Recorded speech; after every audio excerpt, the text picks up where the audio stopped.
네, 에스겔을 전체적으로 이렇게 볼 때 저희가 1장부터 11장까지 그 첫 챕터가 첫 챕터를 나누어 놨고요.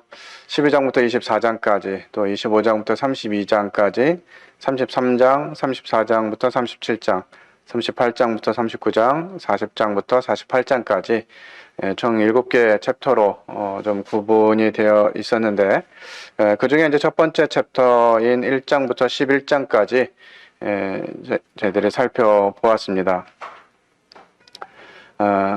큰 내용은 이제 에스겔이 하나님의 음성을 통해서 하나님의 영광을 보면서 자신의 정체성을 회복하고 제사장의 직분을 기억하면서 이 선지자의 소명을 가지게 되는, 그래서 하나님이 힘을 주신다, 하나님이 강하게 하신다라는 이런 뜻을 가지고 이제 에스겔을 시작 부분이 기록되어져 있습니다. 하나님의 명령은 이제 인자야 이스라엘이 하나님과의 언약을 깨트린 것을 고발하라. 그리고 그들에게 임박한 심판을 경고하라. 이런 내용으로 그들의 이방신들을 숭배하고 사회적인 불의를 행하고 있는 이런 부분들에 대해서 경고하셨는데, 이와 같은 부분들을 구체적으로 보여주시기 위해서 이제 4장과 5장에 에스겔이 마치 연극 무대에 있는 것처럼 누워서 오른쪽으로 왼쪽으로 있는 여러 가지 모형들을 가지고 예루살렘이 둘러싸이는 이와 같은 장면들도 연출하고, 머리카락과 수염을 칼로 내리치는 이와 같은 장면, 또 희생 드리는 이런 부분들에 있어서 인분으로 구워야 하는 이런 부분들에 대해서 여러 모습으로 이렇게 보여주고 하나님의 심판이 임할 것이다 라고 하는 것들을 예언했는데, 그러나 하나님은 이 예언의 말씀을 하라고 말씀하시면서도 이 말씀을 아무도 듣지 않을 것이다 라고 말씀하시면서 이스라엘의 이 굳은 마음을 말씀하셨습니다.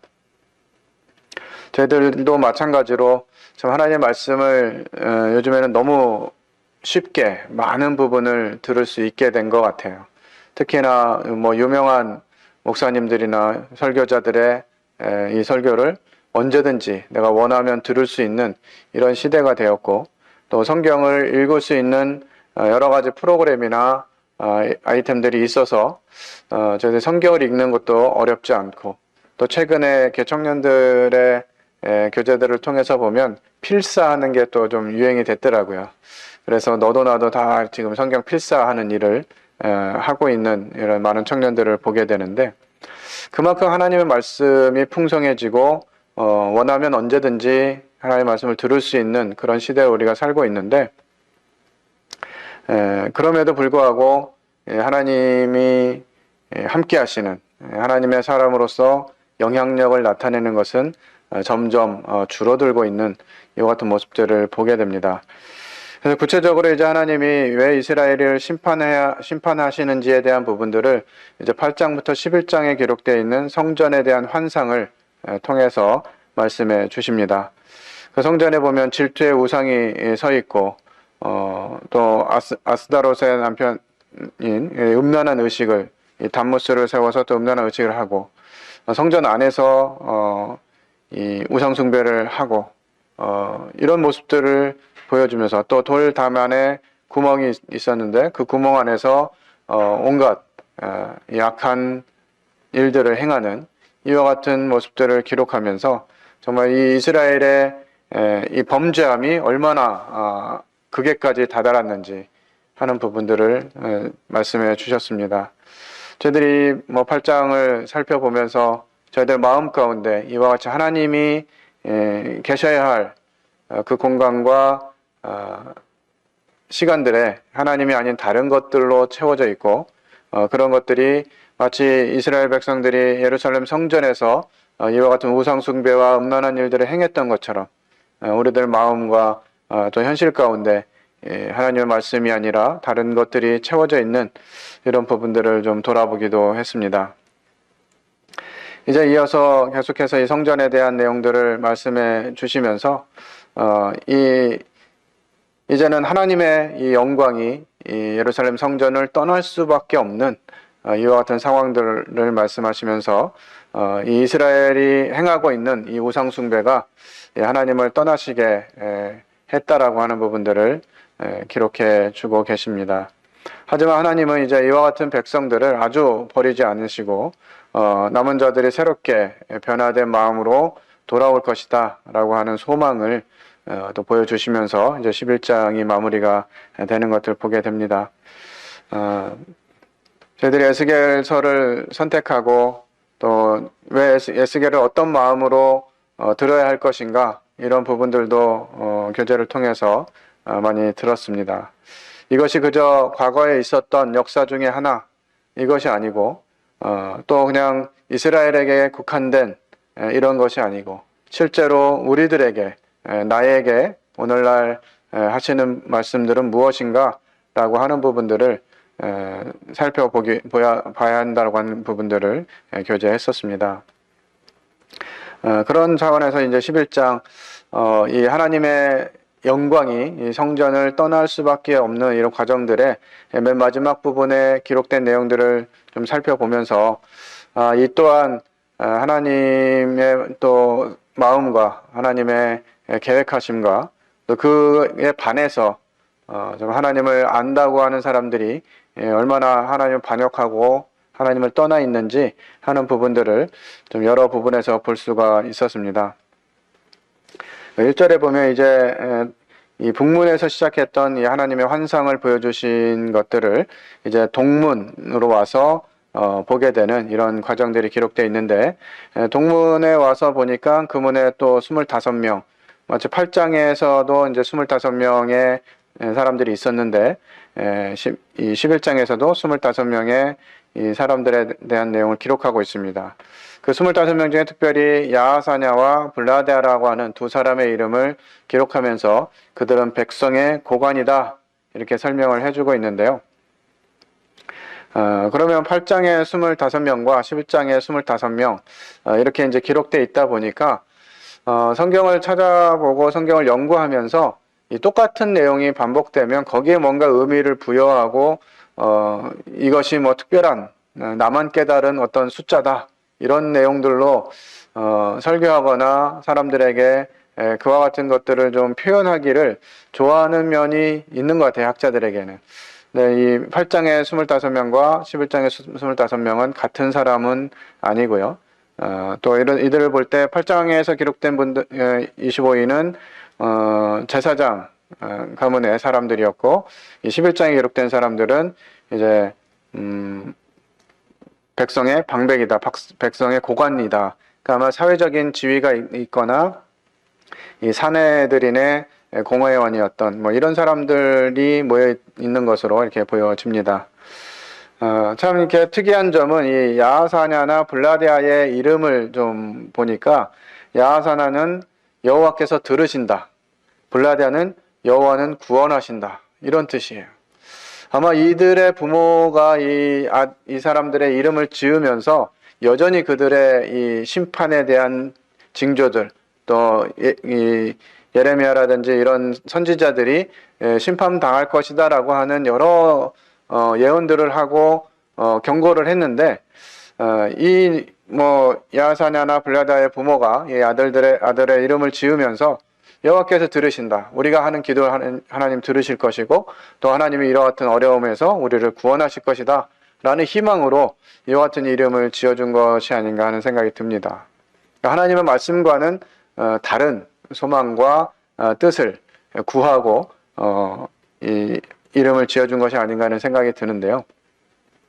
이런 부분들이 계속해서 저희들이 살펴보는 이 에스겔에 전반적으로 깔려있는 흐름인 것 같아요.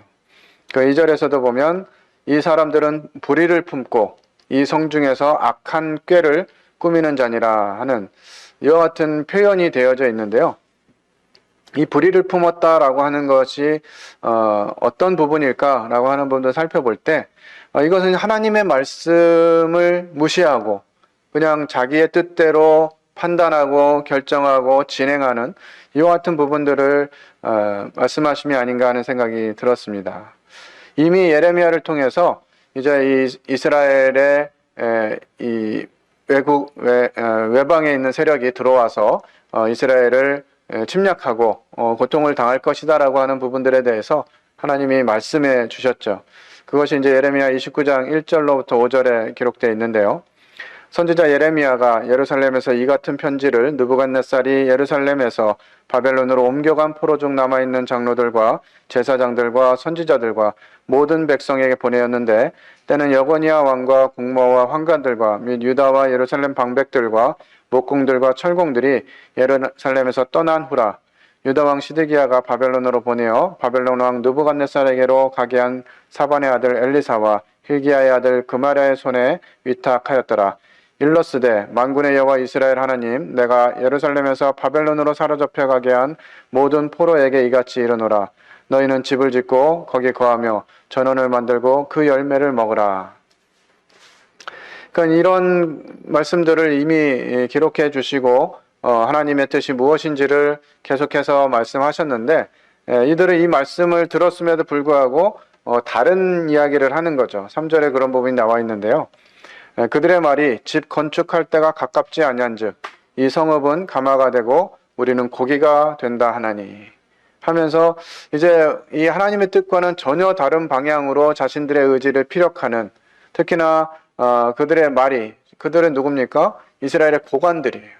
이스라엘의 리더들이죠. 이런 사람들이 이와 같은 이야기를 하면서 아직 때는 아니다, 때가 안 됐다, 그리고 우리는 평안할 것이고 안전할 것이다 라고 하는 내용의 말을 하게 됩니다. 여기 이 성읍은 가마가 되고 우리는 고기가 된다, 이런 이제 말이 있는데요. 이 고대 이스라엘에서는 그 고기의 좋은 부위는 가마에 삶아서 요리를 하고, 질이 좋지 않은 부분과 내장은 기름에 튀기거나 폐기 처분을 했다고 합니다. 그런데 방백들은 자기들은 가마 속의 고기이기 때문에 가마가 자신들을 보호한다는 이런 의미로 이런 말을 한 것이죠. 이것을 통해서 예레미야 선지자의 예언을 조롱하고 회개하지 않는 자들을 안심시키는 이런 악을 행하고 있는 것이죠.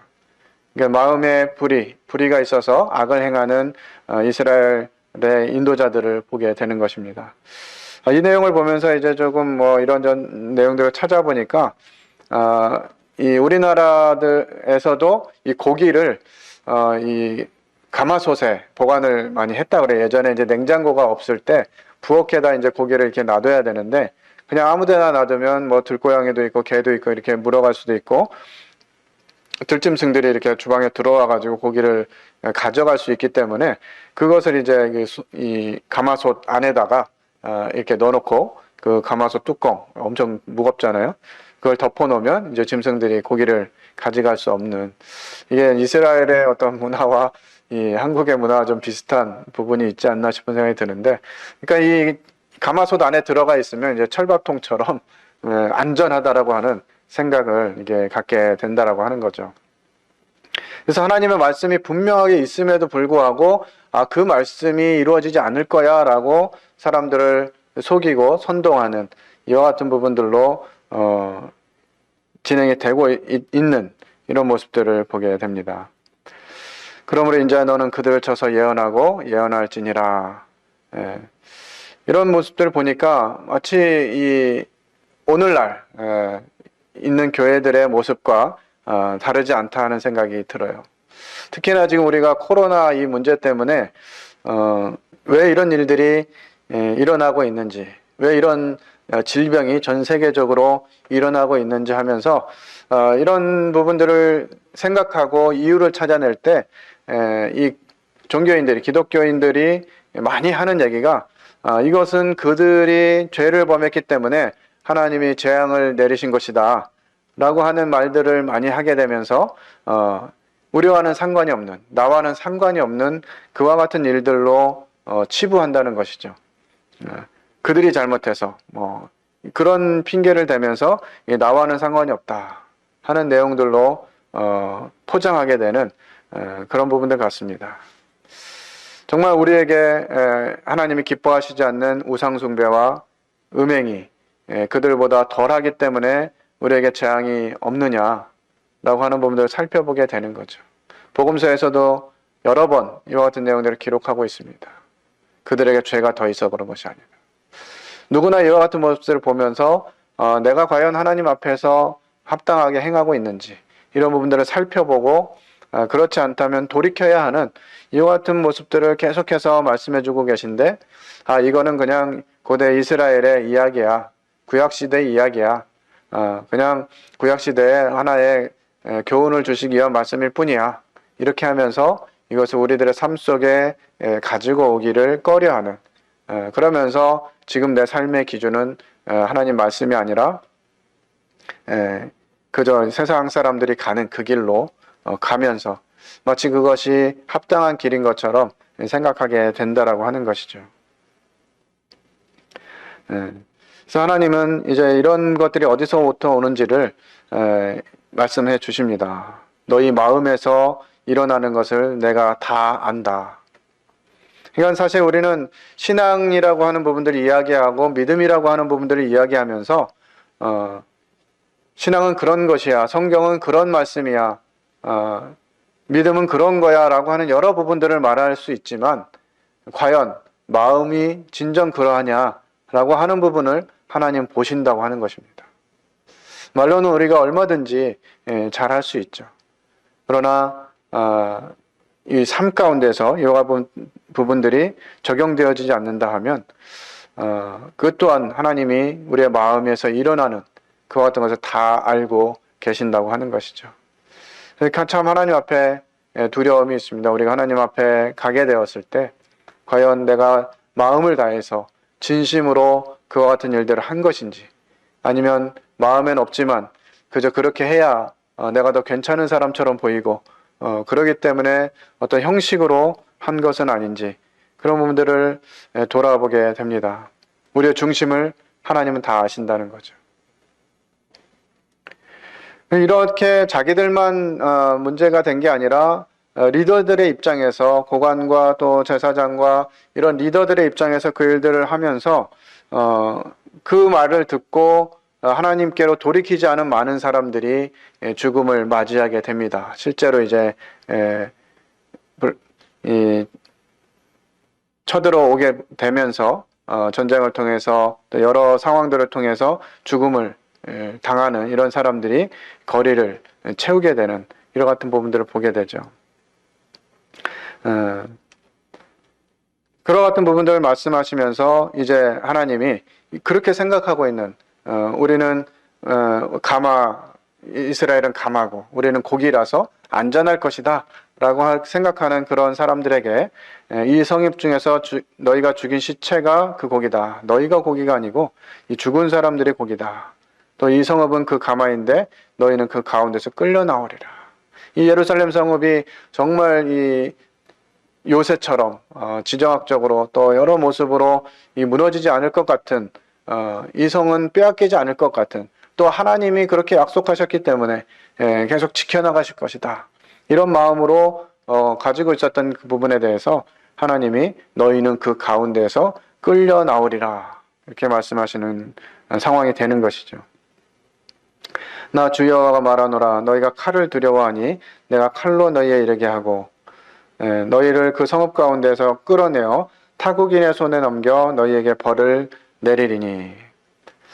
이 타국인의 손을 빌어서 또 이스라엘 백성들이 칼을 두려워하니까 칼로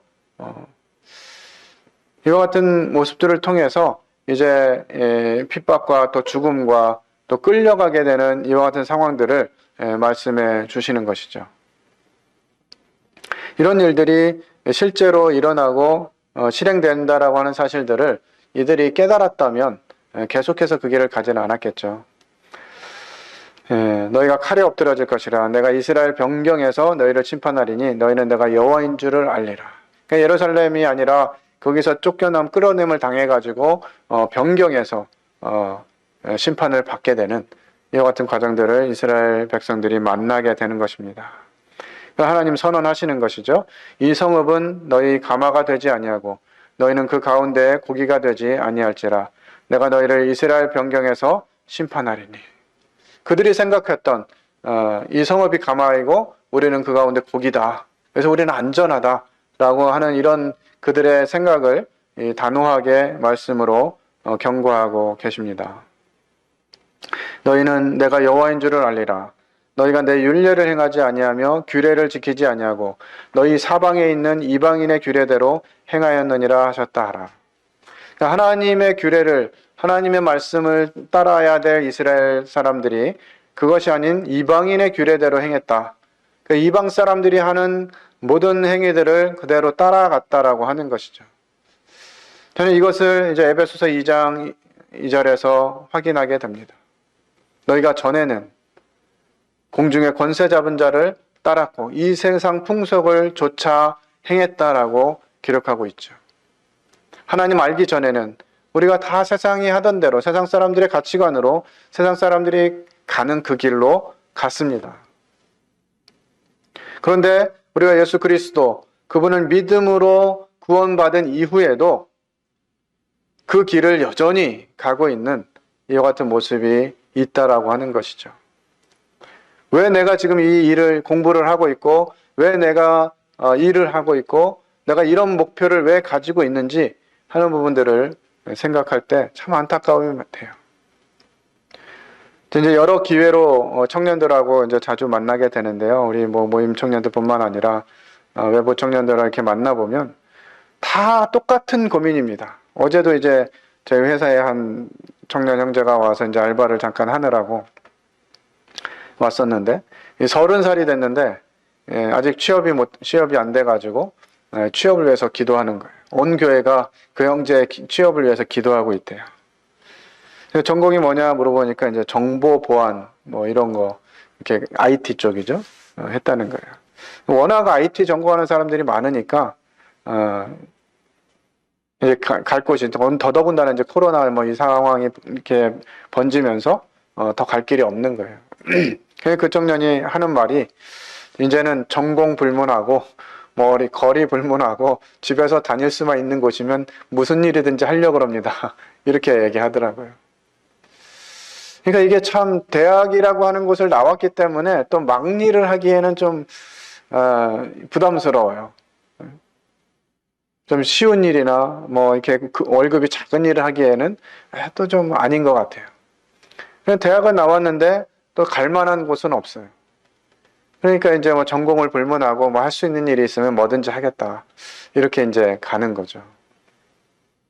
그래서 대부분의 청년들이 지금 이와 같은 과정들을 반복하고 있는 참 안타까움을 보게 돼요.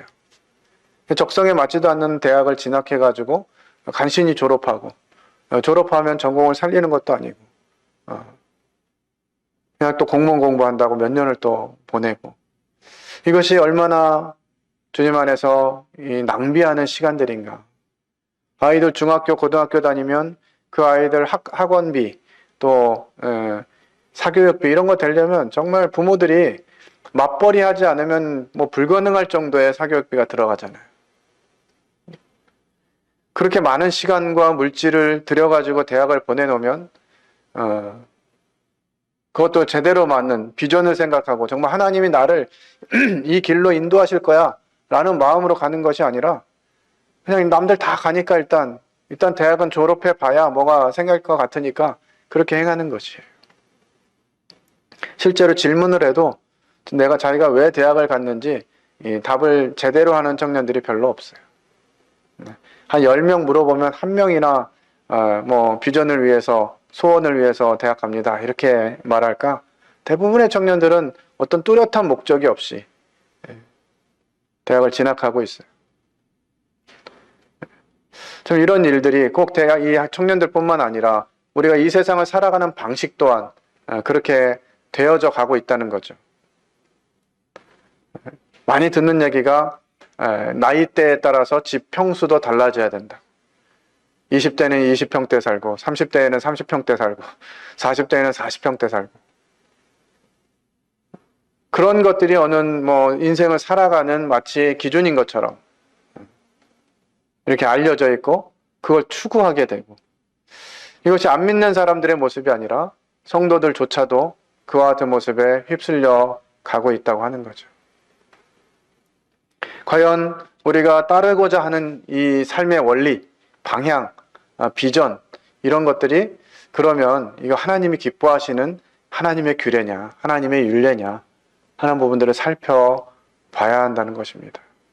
내 자녀가 잘 되기를 바라는 것, 이거 물론 부모의 마음입니다만 왜 잘 돼야 되는지, 무엇을 위해서 잘 돼야 되는지, 그러면 그 자녀가 어떤 사람이 되어야 되는지를 계속 고민하고 하나님 앞에 묻고 하나님이 답을 하시면 그것에 따라서 아이를 진로를 결정할 수 있어야 되는 이런 부분들을 자꾸 포기한 채 일단 남들이 다 하는 수준 정도는 해야 된다. 이렇게 해가지고 또 얼마 전에 어떤 청년도 뭐 대학을 졸업하면서 또 그냥 나와가지고 취업이 안 될 것 같으니까 뭐 영어도 연수도 2년 갔다 오고. 근데 뭐 딱히 뭘 해야 되겠다. 내가 어떤 비전으로 내가 어떤 일을 해야 되겠다. 이런 게 없는 거예요. 참 안타까움이 들었어요. 우리가 우리 삶의 전반을 다시 한번 점검하고 과연 우리가 하나님의 율례대로 하나님이 원하시는 그 길을 가고자 생각하고 있는지 이런 부분들 고민할 필요가 있는 것이죠. 그런 예언을 할 때 분하의 아들 블레다가 죽게 됩니다. 야, 정말 우리는 이런 상황이 되면 어떨 것 같으세요? 그렇지 않아 막 이렇게 외치고 하나님 반대편에 섰던 사람이 이제 이 에스겔이 막 이 하나님의 심판을 경고하고 이 심판이 반드시 임할 것이다 막 이렇게 이야기하는데 마침 그 반대편에 있던 블레다가 죽게 됩니다.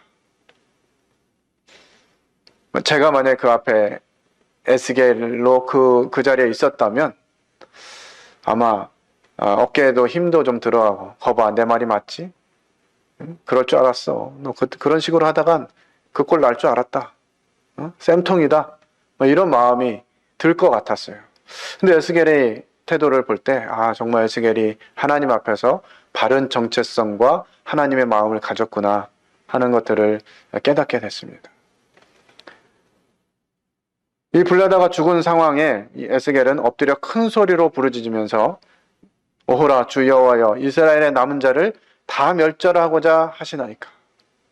정말 하나님의 심판을 경고하고 있고 이 예루살렘 성이 멸망할 것이다 라고 하는 것도 예언하고 대언하고 있으면서 여전히 이 다른 길을 가는 사람들을 향한 마음을 가지고 있는 거죠. 이 악인이 죽었음에도 불구하고 이 악인의 죽음 때문에 하나님이 이스라엘의 남은 자를 다 멸하시겠느냐라고 하는 간절한 호소를 하게 되는 것을 보게 됩니다. 저도 개인적으로 계속 주님을 믿어오면서 저 사람은 진짜 안 될 것 같아.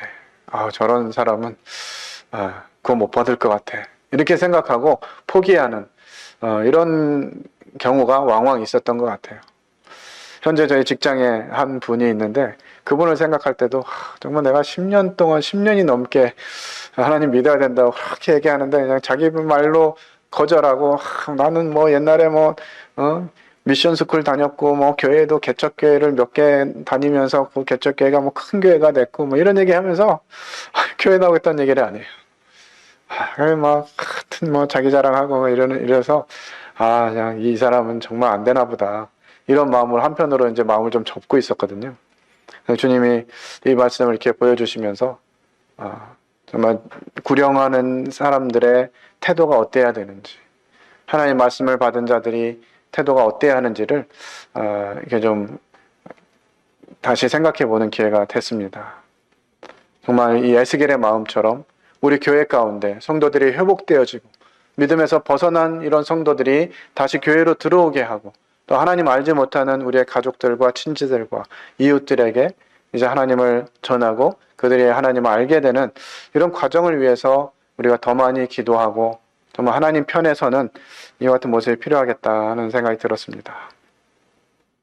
그러자 이제 하나님이 14절부터 마지막 절까지 하나님이 다시 이제 회복시킬 것들에 대한 이 소망을 말씀해 주십니다. 인자야 예루살렘 주민이 네 형제 곧 내 형제와 친척과 온 이스라엘 족속을 향하여 이르기를 너희는 여호와에게서 멀리 떠나라 이 땅은 우리에게 주어 기업이 되게 하신 것이라 하였나니 이런 사람들을 향해서도 말씀하시는 거죠. 그런즉 너는 말하기를 주 여호와의 말씀에 내가 비록 그들을 멀리 이방인 가운데로 쫓아내어 여러 나라에 흩었으나 그들이 도달한 나라들에서 내가 잠깐 그들에게 성소가 되리라 하셨다.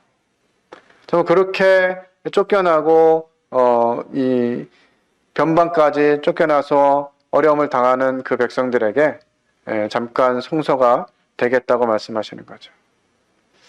정말 예루살렘에 있는 성소가 참 성소가 아니라 하나님이 계신 그곳, 정말 하나님의 임재하심, 그곳이 성소의 역할을 하게 되는 것들을 보게 됩니다. 어느 곳에 있든지 변방에 있으면서 하나님을 만나게 될 수도 있을 것이고요. 그러나 우리에게 주어진 이때 그와 같은 하나님을 만나고 하나님 성소 안에 거하는 이와 같은 것들을 소망해야 한다고 하는 것이죠. 하나님의 영광이 이제 떠나가게 되는, 성전을 떠나가게 될 때라도 하나님과 함께하고자 하고 하나님의 임재를 소망하는 사람들에게 하나님의 그들의 성소가 되시겠다고 약속해 주시는 것이죠. 너는 또 말하기를 주 여호와의 말씀에 내가 너희를 만민 가운데서 모으며 너희를 흩은 여러 나라 가운데서 모아내고 이스라엘 땅을 너희에게 주리라 하셨다 하라. 다시 이제 이스라엘 땅을 회복시켜 주시겠다고 하는 하나님 말씀을 기억하게 됩니다. 이것은 먼 훗날을 또 예언하신 것이기도 하지만 실제로 이제 이스라엘에게 이 땅을 다시 회복해 하시는 이와 같은 일들이 짧은 시간 내에 이루어지게 됩니다.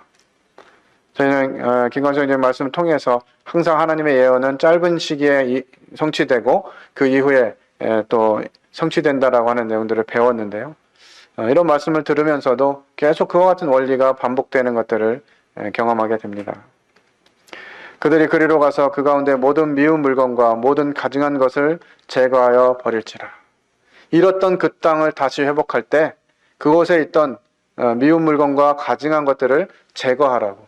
그래서 하나님이 가나안 정복을 하면서 그 땅의 족속들을 다 몰아내라고 하나님 말씀하셨어요. 근데 많은 지역에서 그 땅 백성들을 다 몰아내지 못하고 남겨두었을 때 그들이 나중에 어려움을 주고 우상 숭배하게 하는 이런 근원이 되었던 것들을 우리는 알 수가 있습니다. 그래서 우리도 이제 다시 하나님께 돌아오게 되었을 때 지금 우리의 삶을 되돌아보고 회개하고 다시 하나님께 마음을 쏟아부었을 때 필요한 일이 바로 이 미운 물건과 가증한 것을 제거하는 이와 같은 과정들이 필요한 것입니다. 그렇게 될 때 어떤 일들이 이어지냐면 내가 그들에게 한 마음을 주고 그 속에 새 영을 주며 그 몸에서 돌 같은 마음을 제거하고 살처럼 부드러운 마음을 주겠다고 말씀해 주시는 것이에요. 하나님이 그냥 하나님 저 회개합니다. 이제는 하나님 편에 섰게요. 라고 한다고 해서 주어지는 것이 아니라 미운 물건들과 이 더러운 악한 것들을 제거할 때 하나님이 이제 비로소 그곳에 한 마음을 주시고 새 영을 주시고 또 돌 같은 마음을 제거하고 살처럼 부드러운 마음을 주시겠다고 약속해 주시는 것입니다. 그렇게 되면 무슨 고백을 하게 되죠? 하나님이 나의 하나님이시구나 하는 고백들을 하게 되는 거죠. 그 모습은 율례를 따르고 규례를 지켜 행하는 것이에요. 하나님께 돌아왔다고 하나님께 회개했다고 하면서 여전히 하나님 말씀을 따르지 않고 하나님 말씀을 지키지 않는 이렇게 된다면 진정한 회개가 일어나지 않는 것이죠. 그럼에도 불구하고 여전히 이제 미운 것과 가증한 것을 마음으로 따르는 자는 내가 그 행위대로 그 머리에 갚으리라. 나 주 여호와의 말이니라.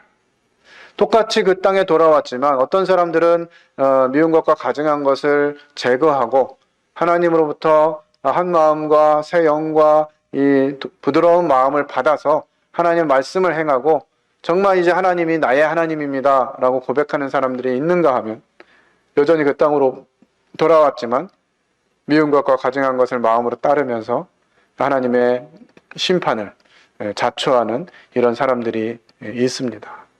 그래서 우리는 이제 어느 편에 설 것인가? 우리가 하나님 말씀을 들을 때 마음을 돌이키고 회개하고 하나님 편에 설 것이냐? 아니면 여전히 그냥 하던 방식으로 세상 사람들이 가는 그 방식대로 그 길로 따라가면서 이 세상을 섬길 것이냐 하는 것들을 선택해야 될 때인 것 같습니다. 그때 그룹들이 날개를 드는데 바퀴도 그 곁에 있고 이스라엘 하나님의 영광도 그 위에 덮였더니 여호와의 영광이 성읍 가운데에서 올라가 성읍 동쪽 산에 머무르고 주의 영이 나를 들어 하나님의 영의 환상 중에 데리고 갈대아에 있는 사로잡힌 자 중에 이르더니 내가 본 환상이 나를 떠나 올라간지라. 이제 에스겔이 하나님의 인도하심을 따라서 갈대아 지방에 도달하게 됩니다.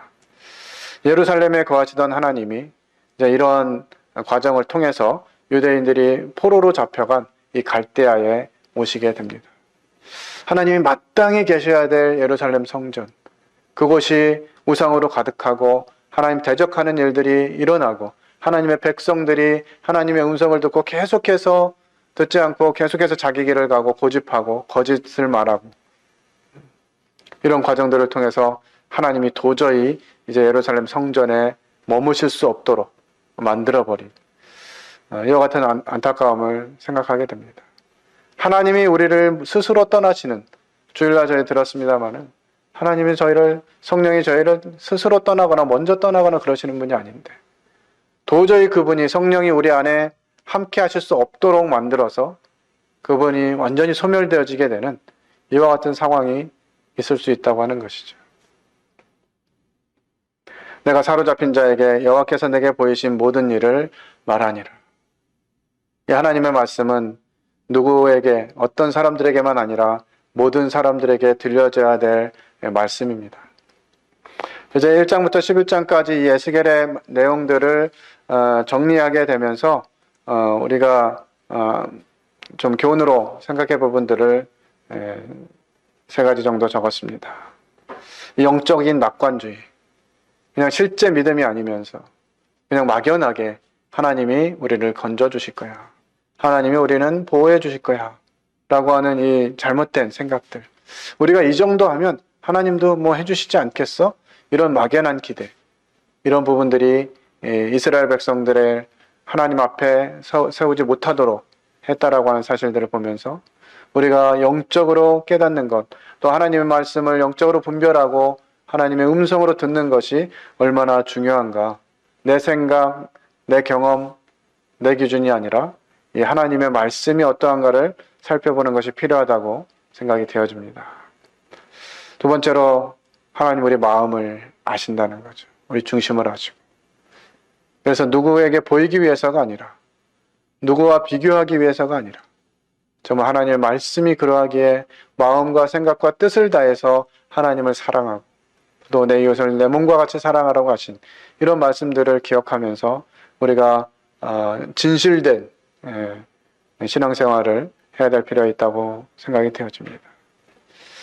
우리의 삶 가운데서 악한 것들을 제거하고 하나님 앞에 돌아오게 될 때 하나님께서 우리에게 한 마음과 새 영과 부드러운 마음을 주셔서 우리가 진짜 하나님은 나의 하나님이시구나 하는 고백들을 해갈 수 있도록 인도하신다고 하는 사실들을 기억하고 저희가 지금까지 이 말씀을 들으면서 이 굳은 마음으로, 굳은 생각으로 30년 동안 믿고 30년 동안 기도했지만 안 됐어 라고 하는 부분들이 혹시 있다면, 또 어떤 세상의 현상이라든지 이런 부분들을 막연하게 그냥 저 사람들이 죄를 많이 지어서 그래 이런 것처럼 생각하는 부분들이 있다면 이제 모든 말씀들을 내게 적용하고 나에게 하시는 말씀이라고 받아들이고 이제 그 말씀 앞에서 우리들의 삶을 되돌아볼 시기가 바로 지금이 아닌가 하는 생각이 듭니다.